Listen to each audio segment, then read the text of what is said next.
Hebrew SeniorLife, more than any other organization in the Commonwealth, keeps seniors where they want to be, in their own homes and in vital communities. We are the advance guard and the pioneer children for your rallying cry, community first. We embrace that, Governor. Education, healthcare, the environment, generational responsibility. We are an intentional community. We are proudly setting out to live our values and to daily walk our talk. It is with deep gratitude that we thank you for understanding the importance of Hebrew SeniorLife in the fabric of the Commonwealth, and with great excitement, Governor, that we welcome you back. Governor Deval Patrick. Thank you, Len, for the marvelous remarks and for your extraordinary leadership. I'm sorry you don't feel well, but those of us who know Len know he's a little feverish under the best of circumstances. He generates his own caffeine, I think. And what incredible leadership you offer and friendship you offer to me. Ladies and gentlemen, one and all, thank you very much for having me today.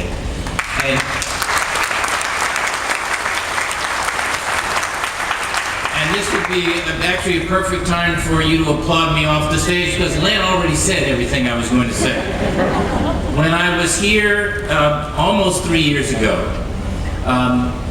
when, as you said, it was all just a construction site, look what you have wrought.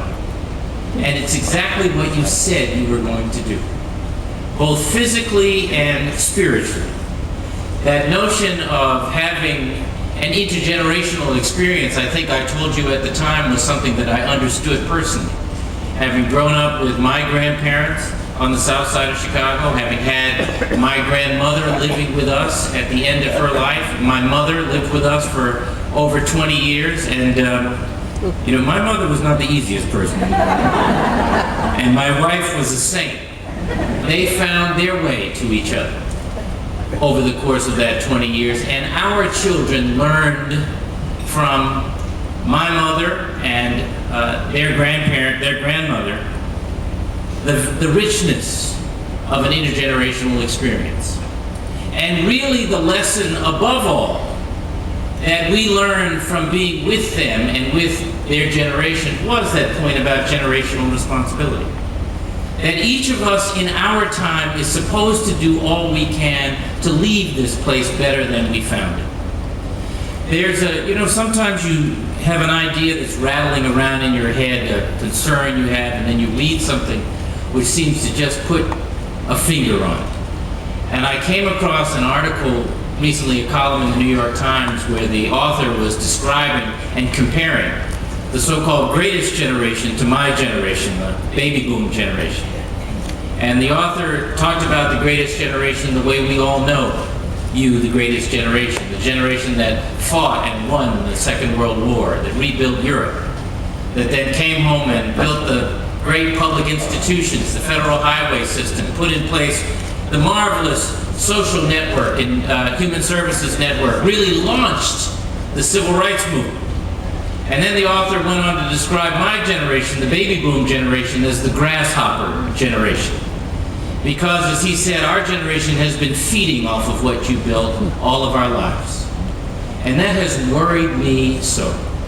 I have carried that concern around on my heart long before I was governor. Because at the end of the day, if we are not just to steward what you built, but to build for another generation, physically, spiritually, socially, in every way, then that means we have to step up and assume and bear our generational responsibility. That lesson will be taught to young people by you here. And that is just one of the reasons, but maybe the one above all, that makes me so proud of what you have done here, so excited about what's about to happen here, and so honored to join you today. Congratulations, and we look forward to being close to you for a long time.